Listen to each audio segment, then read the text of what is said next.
Hello साथीहरू। आज अचानक आपा छोराको क्याबल कारमा जाने प्लान भयो अनि गयौँ पनि। तर लाइन चाहिँ यति साह्रो भिड थियो टुरिस्टहरू। तर एकजना लेडी हुनुहुँदो रहेछ, उहाँले चाहिँ हामीलाई तपाईँहरू छिटो जानुहोस् भनेर आपा छोरा रहेछ भनेर पठाइदिनु भयो। हामी साथीभाइ हो जानु त गयौँ, तर हाइटमा भएको कारणले गर्दाखेरि चाहिँ नानी डढाउँछ भनेर चाहिँ मलाई एकछिन टेन्सन जस्तो भयो। तर नानी त मजाले कुल भएर हेरिरहेको थियो वरिपरि, अनि उसले त पपकर्न खाँदै पो चारैपट्टि हेरिरहेको थियो। उसलाई त त्यो फिलै भएन अरे पछि सोद्धाखेरि पनि। अन्त हामी यसरी गयौँ है, बाउ छोरा गयौँ, मजा लिइरहेको थिएँ मैले पनि, टुरिस्टहरू पनि रहेछ है।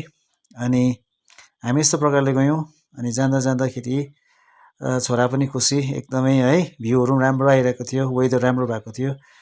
अनि त्यसरी हामी पुग्यौँ, अनि पुगिसकेर हामीले खाजाहरू खायौँ है, मोमोहरू खायौँ।